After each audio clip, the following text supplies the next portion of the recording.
Hello, everybody. Welcome back to another State of the Metaverse episode where we try and keep you updated on everything Metaverse related so that you don't have to go out and find the gems between all the massive amounts of data that are coming your way. We will do that for you. Also, on every episode, just like this week, we have an amazing guest. Somebody that is a visionary, has an interesting and impactful vision on what is going on in the metaverse industry. And this week, we have for you the amazing Alistair Hume. Alistair, can you give us, in a few sentences, tell us something about yourself, preferably something that we cannot find online? Sure thing. Well, firstly, thanks very much for having me. Really great to be here. So firstly, right now I'm co-founder and head of design at Axon Park. So our basic mission is to bring next generation education to as many people across the world as possible. And we think networks. Sure. Oh, hell yeah, absolutely. We think network spatial computing is the best way to do that because it just breaks down so many barriers that have been stopping people from getting good education over the last few decades. So before that, I've basically been a design and sci-fi nerd for as long as I can remember. As a kid, a little applause there, please. Thank you. Yeah, as a kid, it was all about crazy spaceships going really fast. And then the older I got and the better quality of books I started to read, it was more about how can we manifest optimistic futures. So just a little interjection there that's not in the script, but who's your favorite sci-fi writer? It still has to be Isaac Asimov with Foundation. It's not necessarily an optimistic book, but it's such a timeless one. I'm getting the chills now. What are you? I know that we're going off script already, and Nicola's probably eyeing me over the monitor. But what are your thoughts on the Foundation series so far? So I think there are probably two ways to look at it for me. The first is the visuals. I think they're absolutely stunning, and the second is the writing. So I've read Foundation dozens of times over my life. And there are a few moments in the series where I think they deviate far enough that it kind of misses over the core concept of a kind of massive, broad look at a future that spans quadrillions, quintillions of people. Yeah. And it's very character focused, but it seems to pivot around central characters rather than central concepts and moments in history. Yeah. So it's a very entertaining show, and I'm enjoying watching it, but I'm not necessarily recognizing the kind of core of Foundation's spirit in it. I understand. It's good fun, though. It's good fun. Yeah, I totally understand. I'm still loving it. Have you, by any chance, read the Three-Body Problem? Well, actually, the series is called Traveling Earth. The Dark Forest trilogy, is it? Yes, the Dark Forest trilogy. Yeah, I have. It scares me a lot. It's fantastic. Yeah, but it's incredibly good. I read that in 2015, I think, first time, and I really enjoyed it, and especially I loved how it has such a, it opened, let me put it this way, it opened my eyes to a different view of our future in the universe, the Asian view, I would say, which is a lot less, happy Star Wars Jedi, we're all gonna make it, wag me, than obviously the Western view of, human superiority. Let's get back to the core. You're a sci-fi nerd, I love that. I'm so happy that now we can actually, call ourselves nerds and be considered rock stars. It was very different in the 90s and the 2000s. I'll tell you. I don't know. I mean, this is not a nice question to ask, but can I ask your age? Sure. Yeah, I'm about to turn 30. So I was born into VHSs and slow dial-up internet, and got to see the rise of smartphones and ultra-fast networking. I have to say, I'm slightly impressed with the fact that you are almost a decade younger than me, but you were still capable of having a view of the world and our future as a species that also, spans not just decades, but decennia. The younger generation sometimes seems to be so focused on the here and now and the fast and everything, which of course is driven by how our economy and our world works at the moment. We just talked about sci-fi and books, but where did it start? I think for me, it was always two things in my life that I loved, and I never knew how to make them come together. And working with, firstly, virtual reality, and secondly, with network spatial computing, so metaverses, has been a great way to resolve this kind of conflict. But it's always been, on the one hand, I've loved designing things. And on the other hand, I've absolutely loved technology and computers. And when I was a teenager, I did them both in equal measure in my free time, but I didn't know what I wanted to do with my life at all. And I ended up choosing to study architecture in the UK, which was an incredible choice. I had such a good time, and it teaches you a lot of really, really important skills about thinking about our world, thinking about where it's going, the people that live in it, the kind of tensions, the infrastructure. It's great. But when you finish your 6 or 7 years of architecture training, you move into a very kind of consultancy focused job that is about professional service delivery. And this great big kind of global spanning vision only really gets to be applied if you're at the top of the industry. And also there was a kind of legacy tech stack in most practices that is upwards of 20 years old and moving very slowly. It's changing in a few places, but it was very frustrating. Just a quick interjection here. So before I came to work at BeamUp, I worked in a company called VR Division with Yahya Yazim. He's an extremely talented Unreal Engine developer. I know him. Yeah, I know you know him. Yeah, he's very talented. We basically met as gaming friends in the division years ago, and then ultimately we came together and we tried to build this company. One of the things that we tried to do to make money was we did digital visual architectural visualization in Unreal Engine of real estate, and it is a big business. And then when I came to work here, I talked with Alex about how that might be a potential market. Initially for us to engage with. And he said that because Alex, our CEO, has quite a big network of architects.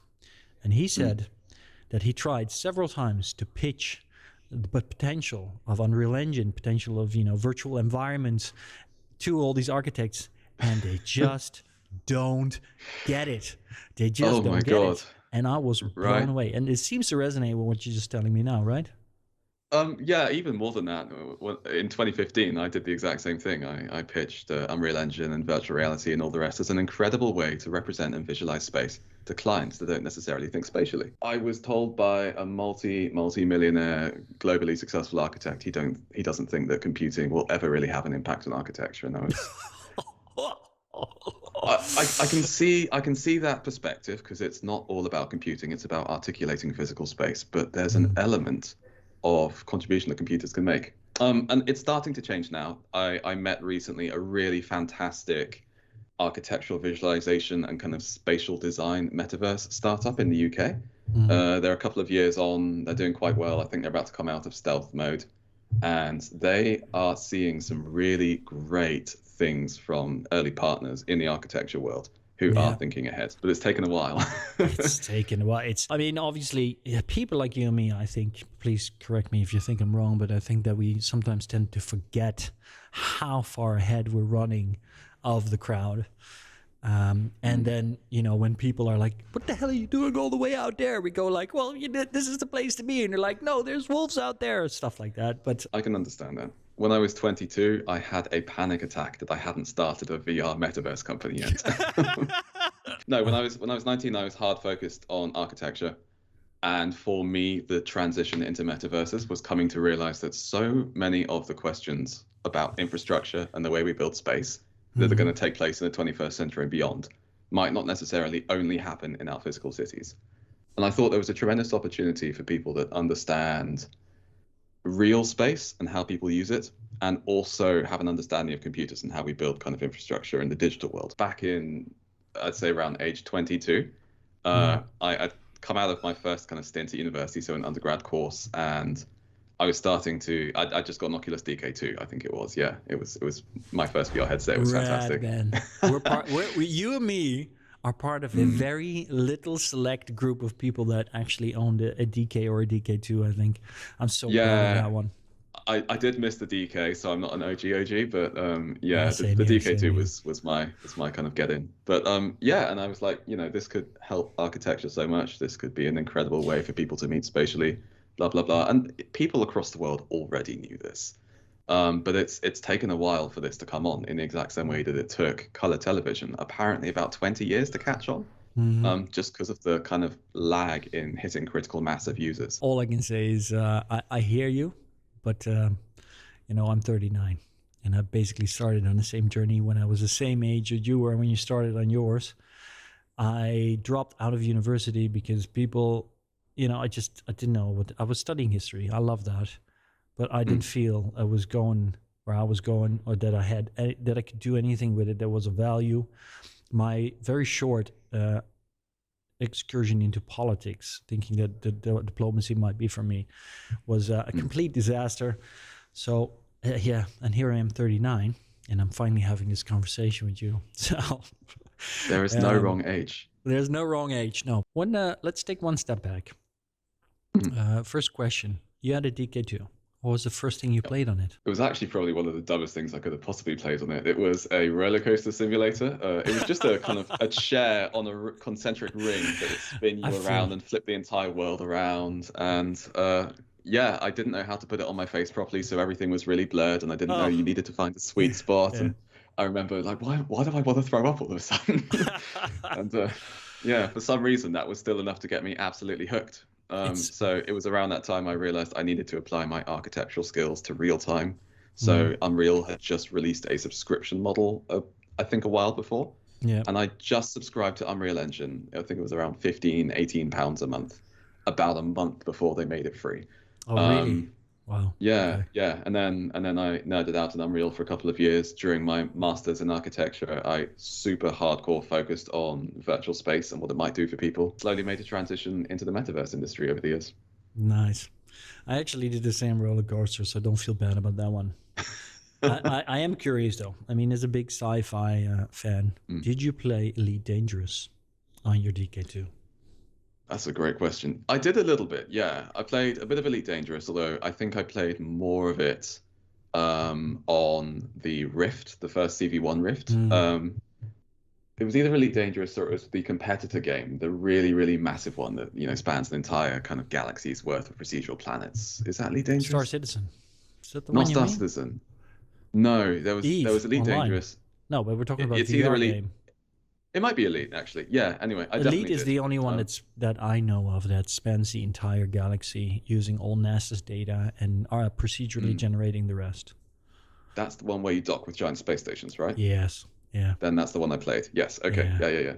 It was great. I completely lost myself in that for about 1,500 hours after getting my DK2. I literally built a simpit. I installed arms under my desk that held hands on throttle controls. I installed odd voice attack, which gave me full voice control, and they had special voice profiles with that aligned with the game. You could get different voices for your AI talking back to you, bro. Wow. For a good 3 months, if I wasn't working, I was basically Han Solo. I was. That's absolutely fantastic. If you haven't tried that, I mean, it's a massive time sink, so we can't keep playing that game. People like you and me are just too, it's too much other stuff to do. But if you haven't tried it lately, I recommend you take a weekend and give it a spin because you'll love it. Exactly that. I have to book off time to get lost in a game, but I do give myself the time to do it. It's where so much inspiration comes from. Yeah, exactly. You just have to pick them. Yes, and now you're touching on such a great point because you just you described how you get that DK2 and then you move to Unreal Engine, but you also said you're a sci-fi nerd. We talked about games here. For me, it seems now like 80% of my qualification to be even in this industry and do this job comes from the fact that I've been for my entire life a sci-fi nerd, a gamer. How is that for you? I mean, you just said you get so much inspiration there. Can you tell us a little bit about that? I guess it's the same with any kind of business. And I think when you're in a kind of smaller business where you have to really contribute to making decisions with other people, it can manifest a little bit more. But we're now starting to get to the stage in the industry.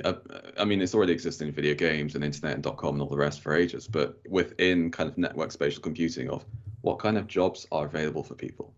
And there are two rough things you need to do in a startup. The first is you need to have a particular skill set that works well with other complementary skill sets to build something. And the second is, in my opinion, you need to be able to think about the big picture and the long term and where this is all going and why. There needs to be some kind of vision.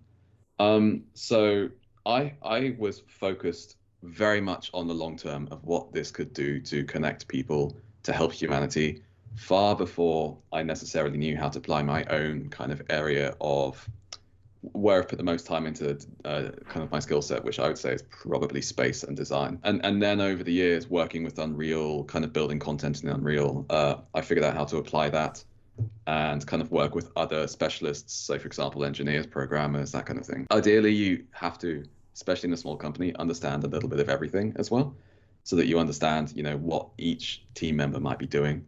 And then you have your own area where it's like, hey guys, I can really help you all do this thing. So that's kind of roughly how it's worked. But just for anyone, I know a lot of people at the moment who are kind of trying to figure out how to get in the industry are probably feeling a little bit of anxiety about where to start. There are a lot of places to start. And the big ones at the moment, if you're actually wanting to build products, are the environment art side of things. That's building the worlds that you'll be seeing, possibly building things like characters. There is the programming side of things, and it's a very similar skill set to multiplayer game development. And within that, you can do a number of different things as well. There's your typical software, full stack engineering, building the back end, building the infrastructure. And if you don't know where to start, this is not personal advice I'd give, but I've seen it work a number of times in the industry. It's just I can't speak from experience because I haven't done this, but is the QA testing route for some of the bigger kind of metaverse projects that already have a lot of content to test. A big example is, I believe, Todd Howard, who has obviously been heavily involved in building the kind of Elder Scrolls and Fallout series. Yeah. Bethesda. I think he started as a QA tester, as far as I remember. Yep. And there are a number of people that did back in the day.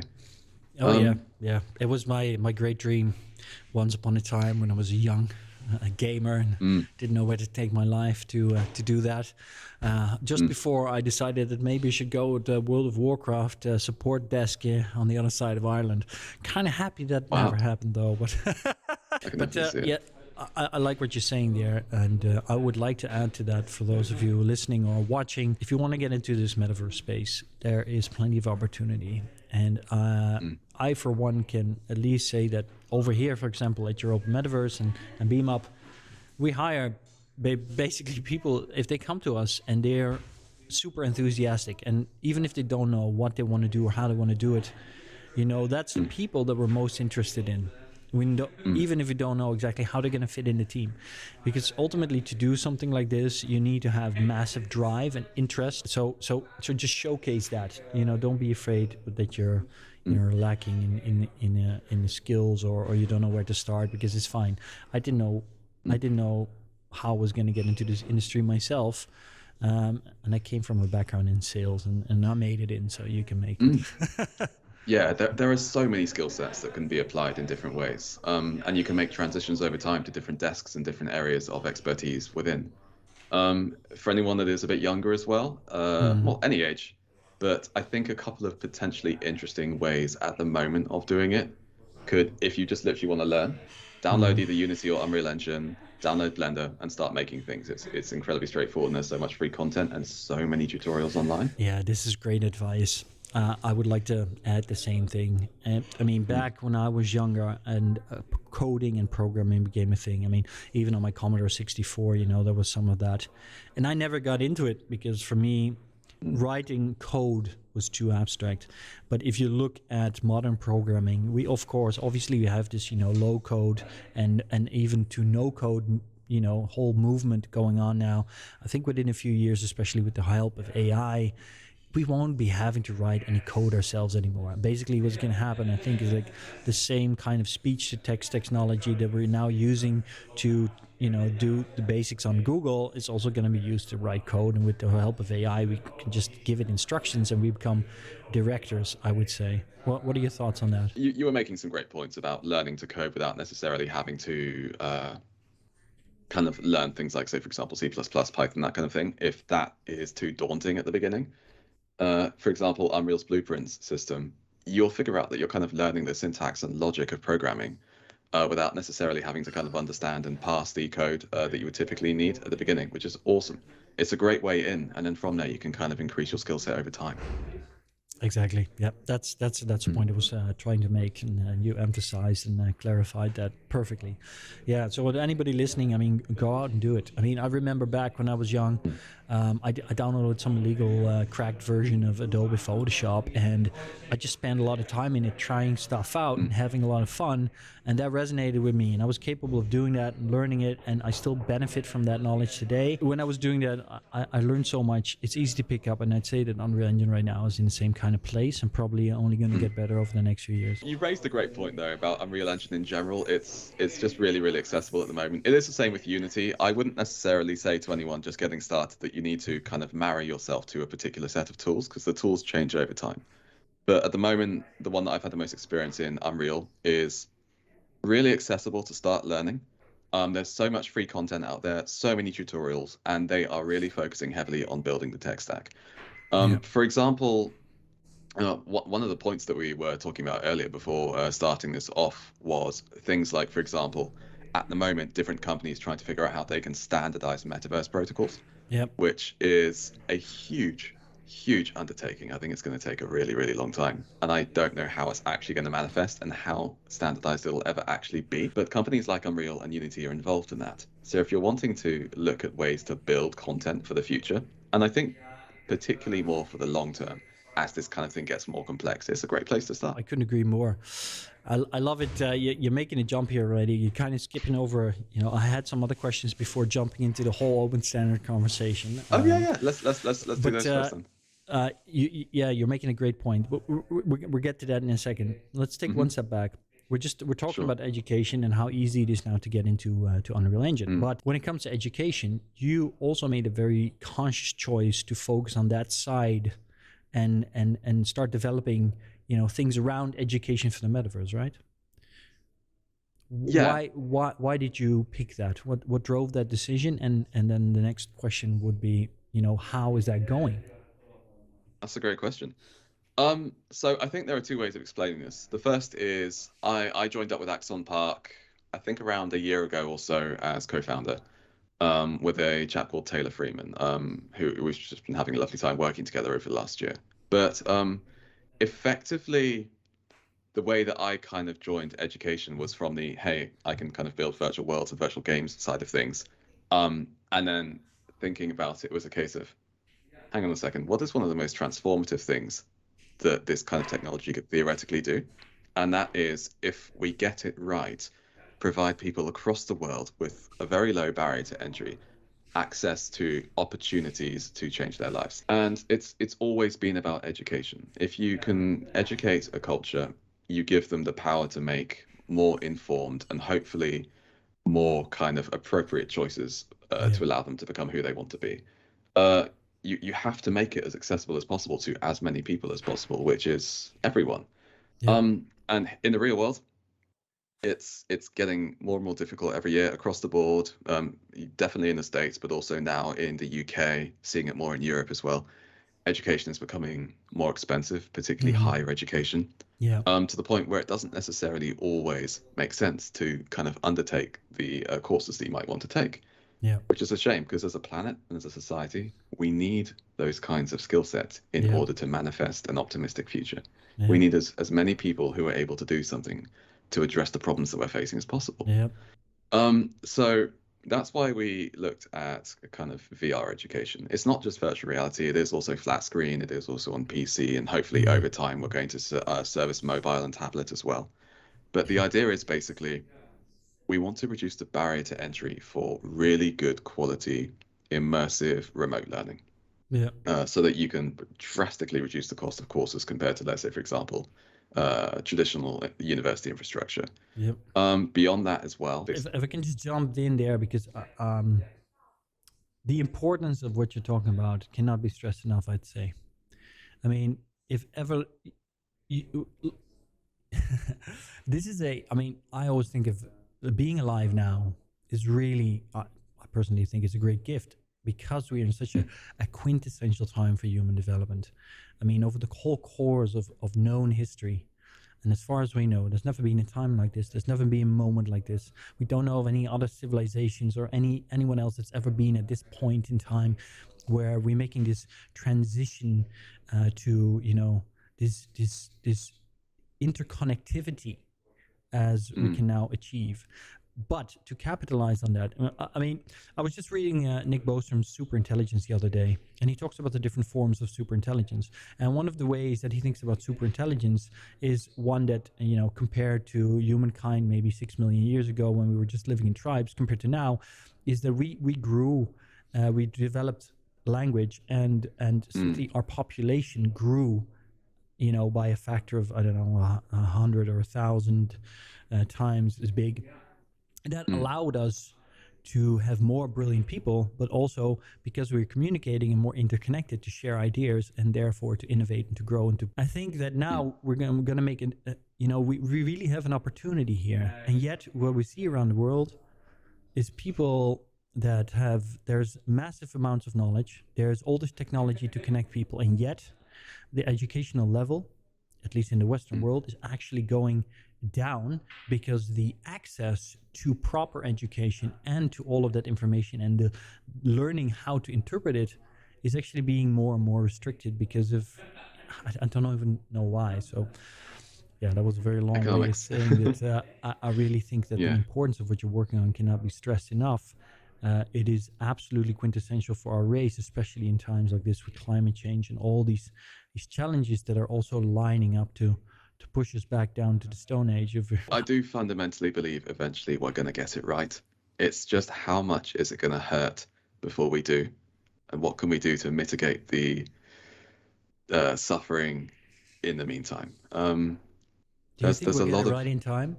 I mean, I'm not so sure. It depends on how you kind of think of in time, and also how you think of getting it right, in my opinion.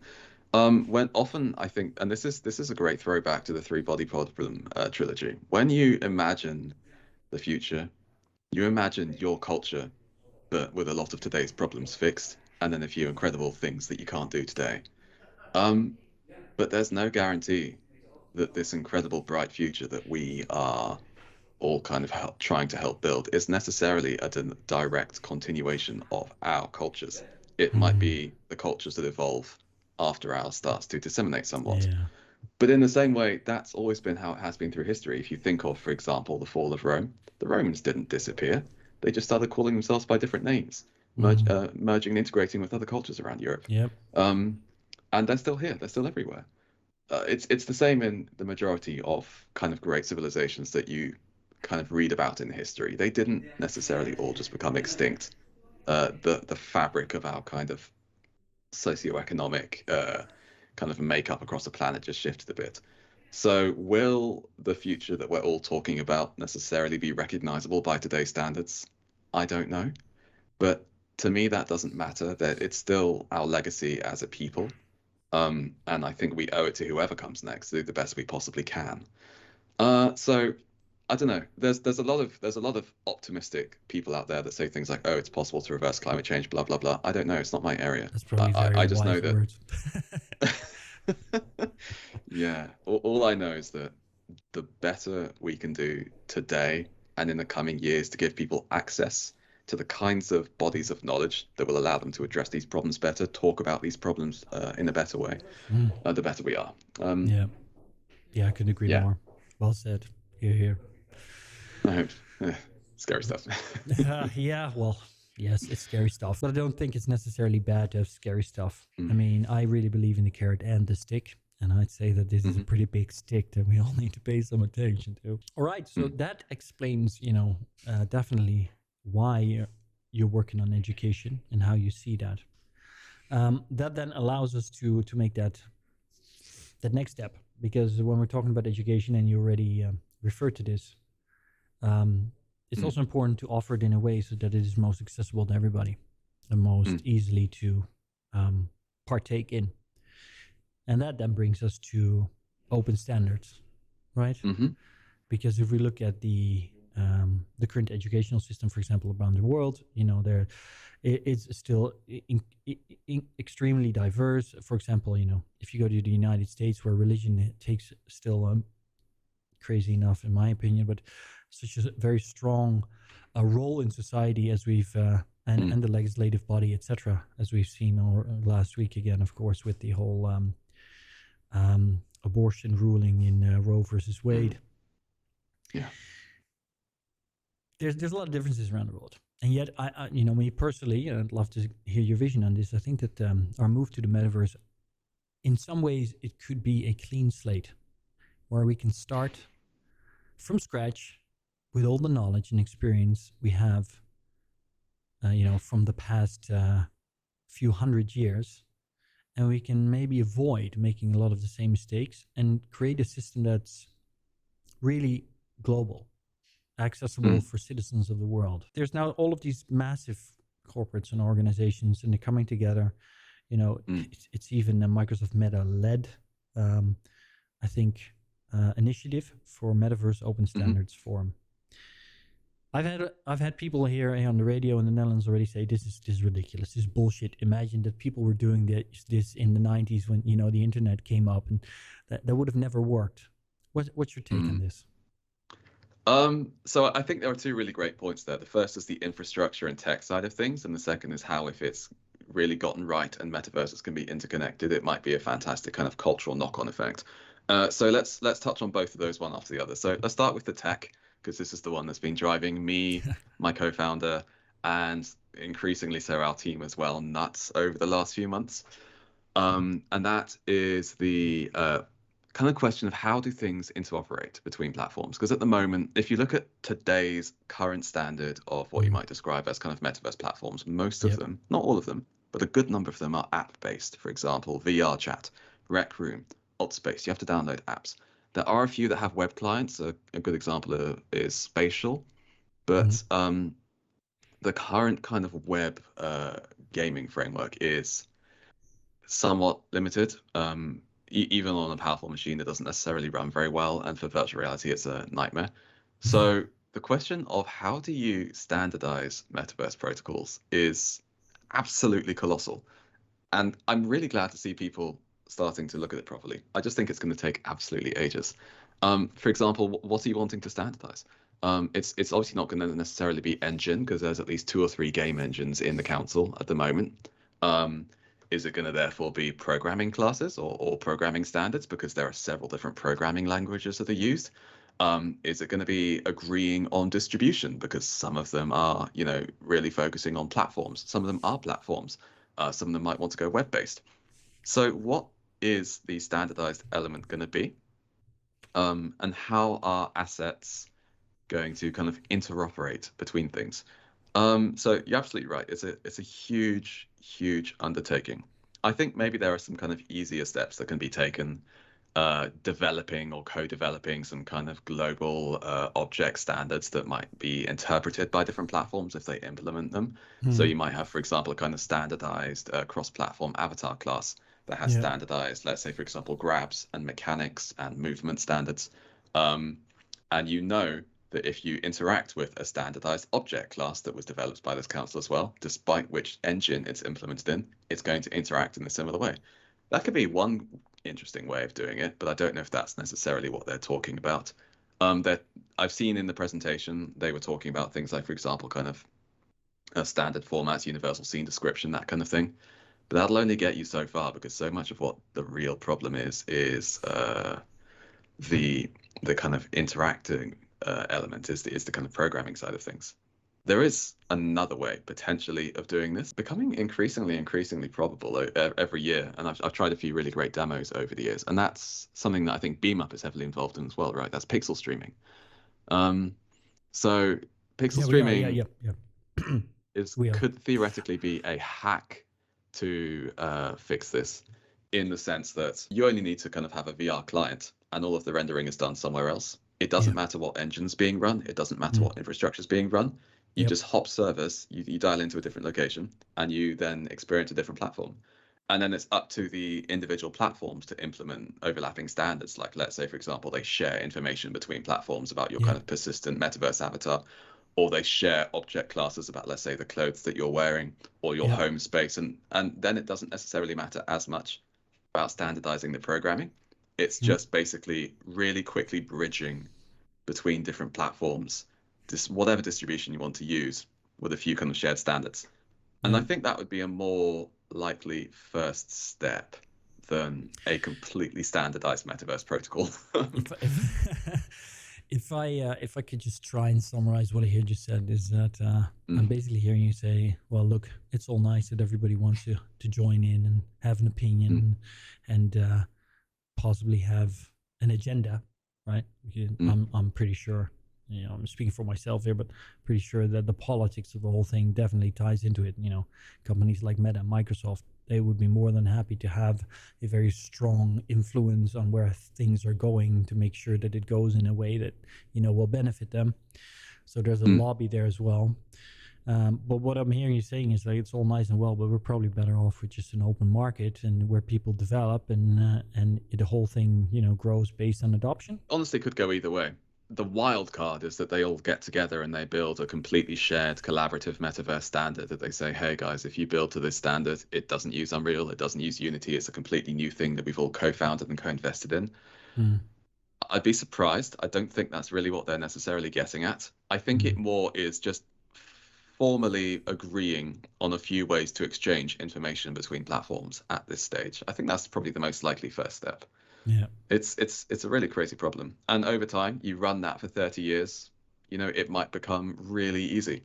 As far as I understand, it took decades to get to the point where the internet could be built simply, or not simply, but built at all. It took years and years of experimentation on protocols, and there are a few. I didn't realize this as a millennial, but there were apparently a few competitors to the internet. That were launched at a similar time, but what we know as the internet, which was one particular kind of set of standards, I believe, was the one that took off for whatever reason. That's true. I was too young to be really aware of that process going on, but I can confirm what you're saying. When it first came up, my thought was, this is great. People are talking about this. They're thinking about how can we collaborate on moving forward.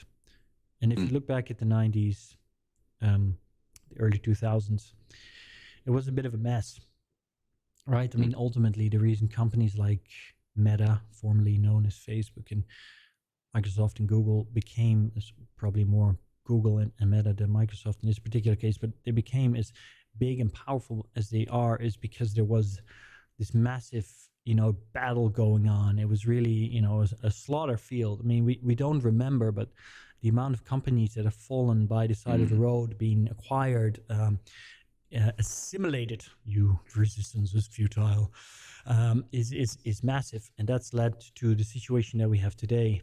And, technologically wise, we've made it very far, but, there's definitely a big dark side to that because, the whole Cambridge Analytica thing was something that came along, piggybacked along on that because the market decided where things were going and people were uninformed. So my thought was the fact that now we're at least all talking about it might be an improvement over the last Massively. time we tried to do. Yeah. I mean, I guess from my perspective in terms of thinking about this as a creator who would want to just build something, the idea would be I design a world using a 3D app of some description, let's say Unreal, let's say Blender, whatever it ends up being.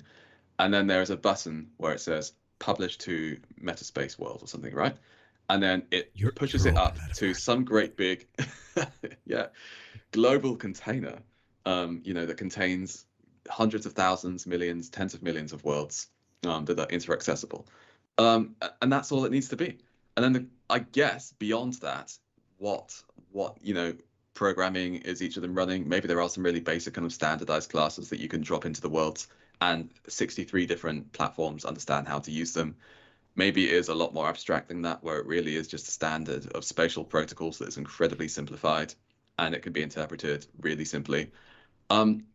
I think the thing that I would personally like to avoid, and I know I'm not alone here, is one company controlling what we would think of as the metaverse. Effectively, if this gets big enough in the way that we're going, it would be one group of people having their finger on the pulse of all information being exchanged by a planet and potentially beyond, which is scary. Yes, Mr. Rive, right? Isn't that his name in Snow Crash? Rive? Oh, that's a good question. Possibly the cowboy. Yeah, the cowboy. L. Bob Rive. Yes. There we go. Another great book. One of my favorites. Yeah, recently I reread it, It's funny. I completely forgot I read it. I'll admit, when people started talking about Snow Crash, I was like, I haven't read this book. And then when I started reading it, there was all these scenes, and I was like, holy shit, I read this when I was super young, somewhere in the 90s probably. And I thought it was pretty scary. And I read it, actually, funny enough, I read it right on the back of another book called Otherworld, the City of Golden Shadow. Otherland, the City of Golden Shadow, which actually describes this future world like in Ready Player One. It describes this world where everybody can live in virtual reality, and a lot of kids do it, and then suddenly kids start going into a coma. And so basically the best way doctors can describe it in this story is that their souls are gone. And so the souls are being stolen through it's also, it's really a super cool book to read. Very scary as well, which is often the case with these things. But I think that you and me would agree that although a lot of these books and that, are involved with the whole concept of metaverse and the way people think about it, they're all very dystopic, right? But I think that I personally believe that we're now actually, in a way, moving towards this future from a good angle, right?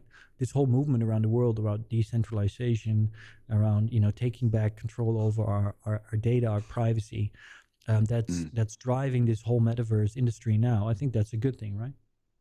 Yeah, for sure. I mean, the way I think of it is, I guess aesthetically, the future is maybe less cyberpunk than people thought it might be in the 80s, right? But thematically, there is definitely a lot of overlap in terms of exactly as you say, data privacy, that kind of thing. And the best that we can do is learn from those books. A number of them are surprisingly prescient. Another great one I would definitely read. It's a bit of a weird book, but The Difference Engine, by the chap that wrote Neuromancer. Oh yes, I haven't read that one. I read Neuromancer again on my holiday, but The Difference. Yeah. Yes.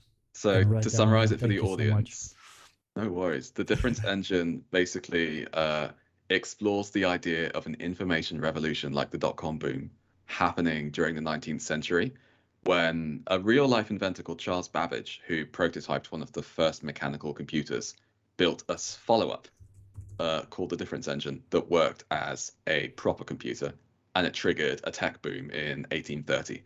And it's an absolutely insane book, but it was written in the 90s, and it really kind of touches on a lot of what's going on right now, but in a completely different context. And it's just a really interesting way to kind of look at our culture from a different viewpoint. Anyway, back to the point. Love it. Love it. Yeah. But back to your point. Yeah. I think they were dystopic as well, because we were going through a huge kind of turbulent period back then. There was a lot of wealth inequality going on. And at the same time, there was a lot of interesting tech, and it was a question of what happens if this goes wrong? How is this tech going to be used to deprive us of our rights? And now we're at the point where we can manifest a lot of the technology, but we just need to do it responsibly. If you look at the internet as a great example, of course it was a double-edged sword. It's done so much good. We wouldn't be having this conversation without the internet. And I reckon, despite the fact, we both come from Europe. Well, I know Brexit, but culturally, there's a lot of kind of Europe in Britain these days still, and I hope it is. But our cultures have gotten a lot closer because of the internet, and they're going to get closer again because of the metaverse. And a platform that has simultaneously brought so many people together has also caused quite a lot of conflict. Maybe that's inevitable. Maybe it's not. I'm not sure. But it would be irresponsible of us to not be aware of that as we build these platforms going forward. I think ultimately we need to get to know each other better as a planet. We need to learn to trust each other, and we need to build stronger bridges. So I don't want to overwhelm the audience, but have you ever read God's Debris? It's a thought experiment from Scott Adams. I actually haven't, no. Oh man.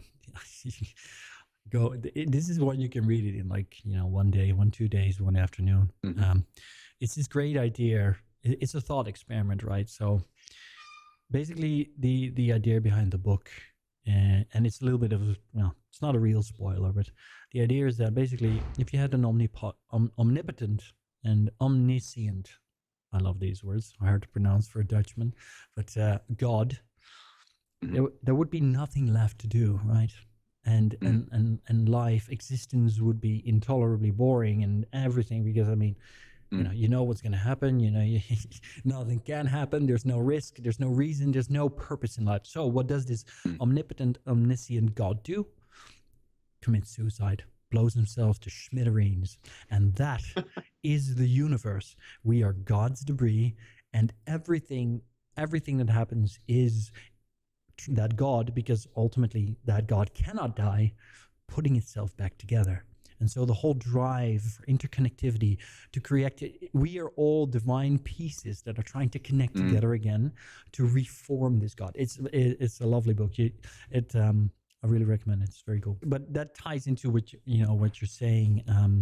This great we have this internet. It's created this great opportunity for us to be connected over tremendous distance with so many people all at once, allowing us to share ideas, interact with each other, inspire each other. And yet at the same time, it's brought also so much toxicity, and it has put in contrast some of the conflicts that go back to the beginning of time for humanity, and even, acted as a lens on them. But the metaverse, I think, is potentially, and then I go back to that blank slate, it might be that moment where we can fix some of the mistakes that we made over the last 2 decades. And this brings me to another topic. Avatars. Because one of the reasons so many people have problems, one of the reasons we misunderstand each other on the internet, is probably, in my opinion, a lack of a big piece of communication, right? Just words doesn't encapsulate our body language, our voice modulation. Why are podcasts and vodcasts so popular? It's because you can actually listen to people and you can hear the inflection in their voice, etc. Gives you much better understanding of the energy that they have, the passion that they feel, right? We talked about your voice before the show and how impactful that is when you're listening to somebody's story. What are your thoughts on this? Ready Player Me, you already mentioned that. What's going on there? Where is this going? I think you've touched on a really great point. The way I would summarize it is, say, for example, on Twitter or on a YouTube comment or something, when someone says something ridiculous or particularly unkind, we're very good at going, psh, whatever.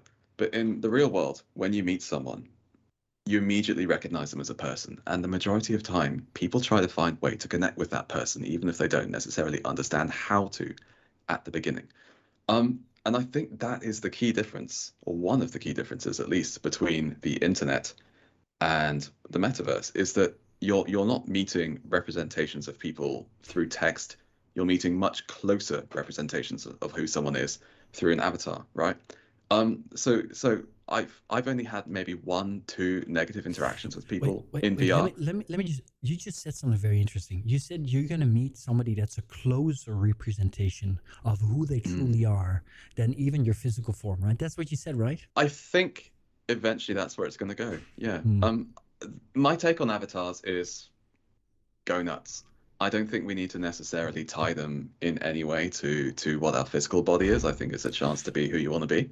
In the book Snow Crash, it's very specifically mentioned that there's certain restrictions on avatars on the street, right? The metaverse is called, this area is called the street, because people can look like walking penises.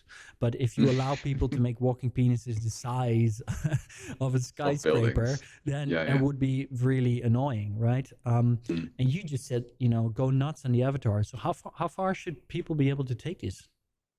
Let's find out. I mean, I think you got to think of your audience, right? If it's, let's say, for example, an education app, you're going to want to basically say, right, okay, these avatars can't be distracting. They certainly can't be inappropriate. But beyond that, how do people want to express themselves? There might be other situations of certain apps where it's more video game focused, where it's like, okay, if your avatar is 685 meters tall, that's going to break gameplay. So we probably want to set a height limit. There's definitely going to be not safe for work limits on a lot of apps, which is just like the real internet. It's a case of, who are you getting here? Is it appropriate to expose certain audiences to this kind of content? What if I want to walk around looking like Alistair Hume? Now that is a massive question. I don't actually know. Well, I mean, I guess there is some precedent right now online with, say, for example, fake accounts, that kind of thing. I've fortunately never experienced it, but I've got friends with bigger internet followings who do have fake accounts made, and they're reposting their own Instagram photos, that kind of thing. And typically, right now, we understand that to be inappropriate. I think there's definitely, but then, for example, how would you walk around looking like, let's say, George Clooney, right? Someone that is in the public domain. And how would you understand that this person isn't trying to impersonate George Clooney, but rather kind of, let's say, look like them in a more kind of entertainment way? And I think it's going to be up to platforms to kind of figure out this distinction. It's already ultimately right there, isn't it? I mean, there's this account that's using deepfake to look like Tom Cruise, but this guy's actually impersonating Tom Cruise. But what if somebody? I mean, but there's also this Chinese guy who's been actually banned from Chinese television because he looks just like Elon Musk, and he was, making these videos. And he was banned from a local and national television, and even from the internet, I think, in China, because there they can do that, because they felt that because of the way he looked, he was influencing how people thought because of the affiliation with Elon Musk. It's a really, really interesting point. I think I don't know if you've watched it, but recently a TV show called The Orville. It's a little Star Trek-y. It's really fantastic. Yeah. Oh yeah. One of the most recent episodes. I hate comedy, but okay, if you say it's great, I'm gonna give it a go. Yeah, it gets better with each season as well. It started off being Family Guy in space, and it's kind of moved on to, hey, why don't we just focus on the big questions? The comedy can come second. It's awesome. Anyway, point is, in one of the most recent episodes, they look at an election in a kind of alien planet, and they watch a candidate that they're familiar with basically spraying a crowd with tear gas and saying they're all going to have their families killed and all of the rest. And one of the main characters goes, "That's horrible. And we like this guy?" And then someone says, "That never happened. That's all a deep fake." And tens of thousands of these deep fakes are being sent to this culture's version of the internet every second. And this candidate's doing the exact same thing to their opponent. So where does truth even come into it in a culture like that? And it's a fantastic and very prescient point, because it's happening to us right now, and it's only going to get easier to do in the future, right? We just reconnected with the three-body problem. I don't know if you realize that, but in this series, this alien civilization, the reason they decide at some point they need to exterminate us is because they find out that humans are capable of lies, and they are not, because they're a telepathic species. So everybody can hear everybody's thoughts. So there's no, what do you call it? Misdirection. There's no lies. There's no deception. And then when they find out that we can do this, they consider that a massive threat. And this is actually exactly the thing, because up until this point, misdirection and deception has always been a part of human culture and in our society. But if we go into a world where literally everything is completely configurable to photorealistic level, and this is where we headed. I mean, your own video, Long-Term Future of the Metaverse, talks about this. How will we be able to distinguish between what is real and what is not? I think just touching on the big picture for a second, I think we're going to get it right as a culture, and hopefully manifest some form of this great, big, beautiful future that everyone talks about, if we properly learn to trust each other. And beyond that, the question is, how do we help people do that? The metaverse is going to have a huge element of this, in the sense that it's going to allow people to build bridges. It's going to allow people to represent sides of themselves they might not necessarily in the real world. And it's not a replacement for the real world. Rather, it's a new tool that sits alongside it, at least for the next few decades. Maybe one day it'll be seamless, who knows? But we would need to really improve the interface for that. And I don't think we're ready for it as a culture yet. You asked a second ago, what if you want to walk around looking like Alistair Hume? That's a great point. And the honest answer is, I don't know. Will that help us to learn to trust each other? Will it allow us to trust each other less? Where does it fit? So I'm going to reflect on that over the next few weeks and see if I can touch on it in a future YouTube video. But sorry. I think in general, we are approaching an age where there is no guarantee that what we're seeing is reflective of some kind of truth. at least in terms of things like politics. We still have fallbacks like science, for example. In mathematics, that's a really great kind of baseline for something slightly more objective. But beyond that, the real question of our age is us as a culture learning to talk to each other in a mature way. We're clearly not there yet. And I think there's going to be more lessons to learn before we get there. But I think hopefully, slowly, the thing we need to do is connect ourselves up together. Not necessarily immediately on the phone all the time, bombardment with information, but just allowing us to reach out to each other and understand what we're thinking about more. Maybe one day we won't have as much of a need to lie to each other as we do right now. And I think that if we get it right is what this tech is going to give to people. That's a wonderful note to finish on. It's been an absolute pleasure talking to you. Likewise. I would suggest that we do this again in maybe 12 months or so. See where things are at that point. Before we finish off, if people want to know more about you, want to know more about Axon Park, more about your vision of the future, where should they go?